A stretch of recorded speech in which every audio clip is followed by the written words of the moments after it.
Kehidupan dunia ini sebentar saudaraku. Sebentar kehidupan dunia ini. Sampai kapan?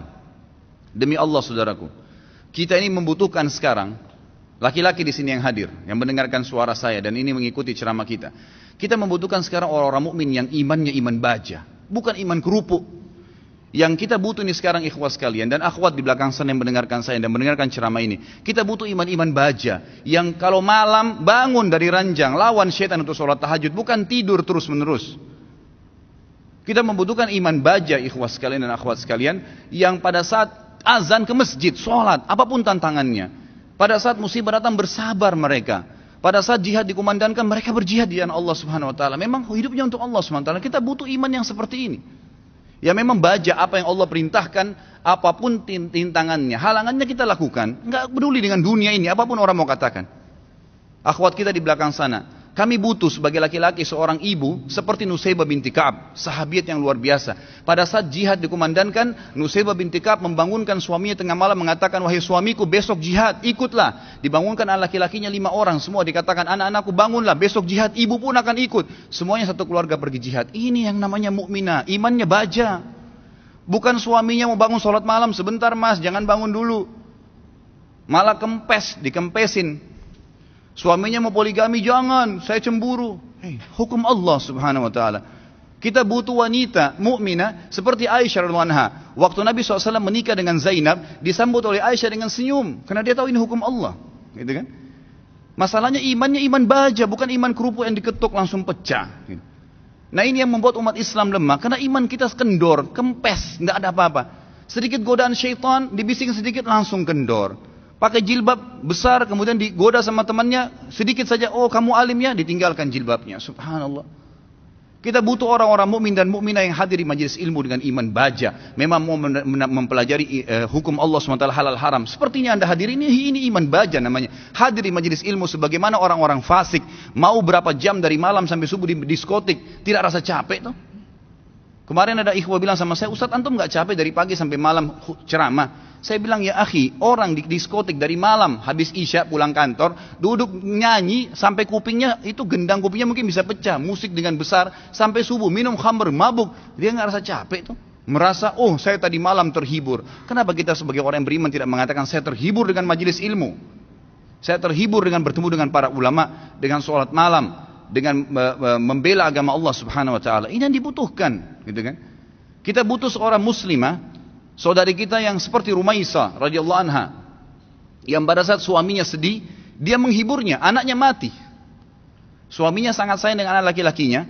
Pada saat meninggal dunia, kata Rumaisah radhiyallahu anha, jangan ada yang sampaikan kepada suami saya bahwasanya anak ini sudah mati, karena suami saya sangat sayang dengan dia. Waktu suaminya pamit pergi ke masjid, sholat maghrib isya, pulang habis isya, Rumaisah berdandan, pakai minyak wangi, masak masakan yang enak sekali, lalu dilayani suaminya. Begitu pulang, suaminya diajak makan, digodain, dirayu, sampai berhubungan badan. Setelah puas suaminya kenyang, biologisnya selesai, perhatikan wanita mukminah yang faham di mana dia letakkan godaannya, imannya membawa dia bagaimana untuk bisa menghilangkan kesusahan suaminya, bukan jadi beban bagi suaminya. Dia mengatakan, wahai suamiku, dengan santun nih, anaknya mati dia juga sedih sebenarnya, tapi bagaimana dia menghibur suaminya dan dia tahu ketaatan pada suaminya, ketaatan kepada Allah Azza wa Jalla.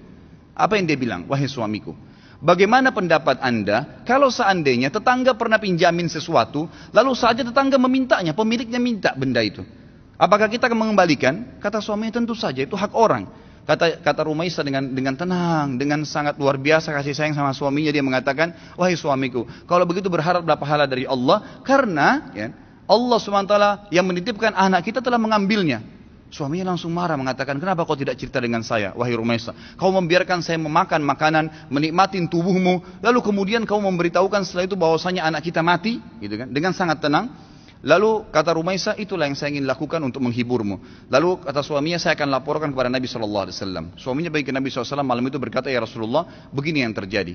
Nabi SAW senyum, ya, lalu berkata, apakah kalian berhubungan malam itu?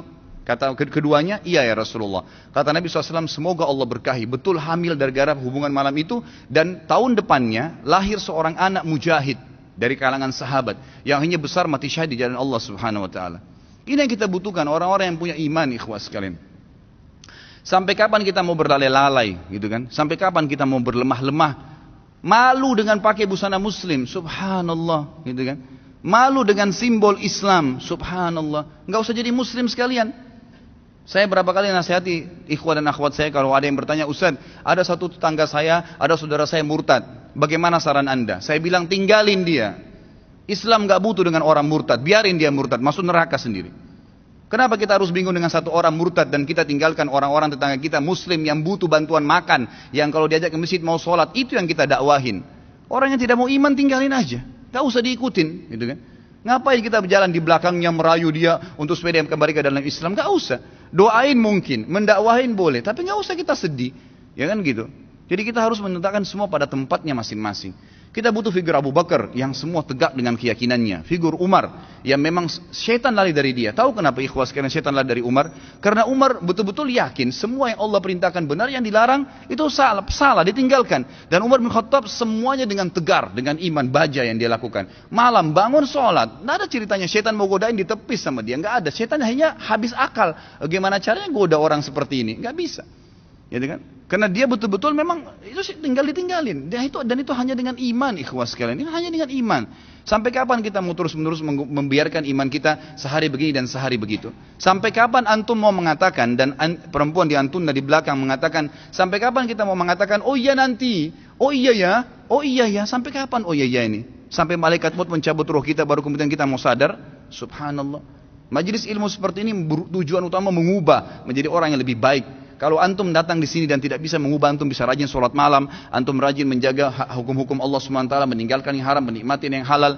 Perempuan-perempuan di sana di belakang, kalau anda datang ke sini tidak bisa mengubah, anda tutup aurat, anda lebih baik daripada sebelumnya, anda bisa mengatur, ya, menikmati apa yang halal, tidak memamerkan aurat anda di sana sini, maka jangan hadir. Karena majelis ilmu tujuannya untuk itu.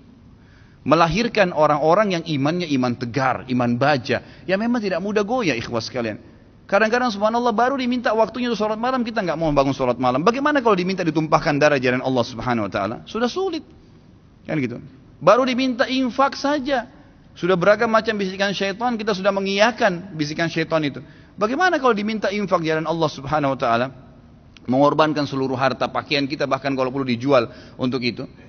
Ini semua karena cinta terhadap dunia yang berlebihan, Allah musta'an. Semoga Allah SWT yang di langit sana yang melihat kita ini menjadikan kita orang-orang yang terpilih di kalangan hamba-hambanya yang dipenuhi imannya dengan iman baja insyaAllah dalam hati dan meninggal dalam keadaan syahid.